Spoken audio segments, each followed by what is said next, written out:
zaman sekarang kan banyak anak-anak yang pencinta drakor, kalau enggak Jepang. Apakah di catering ibu sendiri ada menu yang menyediakan makanan dari sana juga? Dari Korea. Yeah, Oh ya, kayak gitu.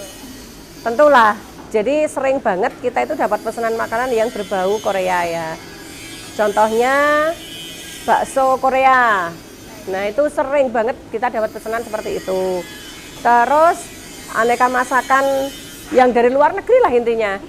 Kayak yang kita biasanya tahunya itu di kafe-kafe ala Korea food gitu. Kita insya Allah semua bisa. Termasuk dimsum itu sudah bukan makanan yang asing ya, tetapi udah makanan yang kita banget. Tuh. Untuk pengiriman makanan atau pesanan catering sendiri itu ada batas jangkauannya apa enggak? Kalau sebenarnya nggak ada ya, tetapi karena kita itu makanan fresh dan makanan fresh itu ada expired time ya, bukan expired date ya, tapi expired time. Itu maksimal 4 jam atau 6 jam lah maksimal dari kita matang. Maka saya batasi kita perjalanan tuh maksimal yang 1 jam. Kalau pengiriman di atas 1 jam tetap kita layani, tetapi dengan catatan-catatan yang banyak. Contohnya wedding. Wedding itu satu kan dia banyak pesennya. Terus yang kedua, kita masaknya di lokasi. Ya, paham ya. Jadi kita nggak kepotong waktu di pengiriman. Jadi misalkan kita ada orderan nih ke Surabaya, maka sini Surabaya kan 1,5 jam kalau naik tol. Nah maka kita kita terima, tetapi dengan syarat tertentu itu pesta. Entah wedding, entah hitanan, entah acara apa, yang intinya itu adalah jumlahnya banyak sehingga kita boyongan bikin dapur di sana. Paham ya?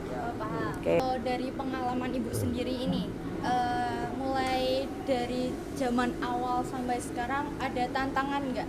Kayak apa itu kesusahan dalam mengelola atau apapun, bisa berikan solusinya juga kalau kita mau usaha coba catering, biar motivasi kita juga pas kejadian itu, oh gini caranya. Ada. Oke, kalau tantangan ya pasti ada ya, nggak mungkin orang itu hidupnya mulus, itu nggak mungkin. Ibarat kita mau naik ke puncak gunung yang begitu indah, yang kita lewati jalan yang terjal curam. Kita mau naik ke lantai Burj Khalifa ya, misalnya 120, 124, kita harus muter, jalan naik lift, antri dan sebagainya. Sama dengan dunia bisnis, jadi tantangannya banyak. Salah satu contoh misalkan ya, saya ditantang untuk, Mbak pesen nih, misalkan 5.000 kotak gitu kan. Wah 5.000 kotak. Ini kalau saya kebiasaan saya sehari, satu hari itu hanya produksi sekitar 1.000, misalkan begitu. Tapi ini ada pesanan 5.000 gitu. Wow, banyak banget. Maka kalau saya ya ngitung duitnya banyak, ya kan? Ngitung duitnya banyak. Maka apa yang harus saya persiapkan? Yang saya persiapkan adalah satu, tenaganya. Oh, ini berarti harus nambah yang masak. Di mana nyarinya? Ya kita cari.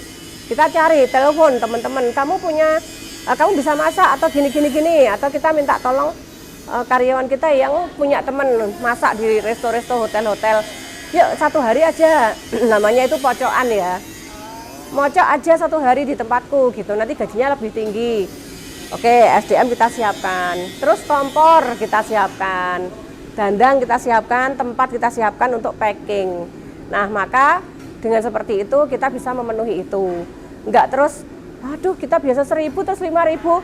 Enggak kan sayang, ya kan. Nah terus pernah enggak ada kejadian yang tidak mengenakan? Ada. Jadi pernah saya suatu hari dapat pesanan itu susu ya, susu dalam jumlah yang banyak. Karena saya tidak bisa mengerjakan sendiri, saya oper ke orang lain. Ternyata orang lain yang saya operin ini, dia tidak cukup pintar memanajemen sehingga ketika susu dikirim itu susunya basi. Nah terus kita sebagai catering gimana nih? Karena saya menyadari itu basi, makanan yang kita kirim basi, maka saya telepon kepada pemesan, stop, jangan diminum karena itu basi dan kami mengakui kesalahan, maka susu saya ganti dengan yang fresh. Ya waktu itu karena adanya yang fresh itu yang UHT, kotakan, udah saya ganti. Yang penting customer tidak marah-marah, ya kan, tidak memviralkan, terus kita minta maaf. Dan next saya benar-benar hati-hati banget dalam mengelola makanan itu atau memilih rekanan yang saya ajak join. Jadi pertanyaan terakhir saya itu di sini kan banyak menu kan Bu. Terus menu yang paling laris Bu, paling populer di sini itu apa Bu? Kalau boleh tahu. Kayaknya paling populer itu tetap masakan tradisional ya. Contohnya Ayam. masakan yang asli Indonesia, yang bumbu Bali, bumbu lodo, terus kemudian bumbu kecap gitu. Itu yang tetap paling laris. Kalaupun kayak Korean food gitu mungkin hanya 30% lah ya sold out-nya dalam waktu 1 bulan. Tapi yang laris banget ya masakan-masakan Jawa. Oh ya. Gitu. Baik Bu, dari sekian pertanyaan sih semuanya sudah terjawab ya Bu, sudah mencukupi ya. Jadi mungkin itu saja yang bisa saya tanyakan. Oke. Makasih banget udah mau bertanya. Iya Bu. Semoga tugas ini membuat membuat inspirasi buat kalian ya, Amin, nanti amin. untuk menjadi pengusaha-pengusaha Oke, yang amin, amin. hebat. Oke, amin. Gitu ya, oke. Oke, terima kasih Bu. Sama-sama.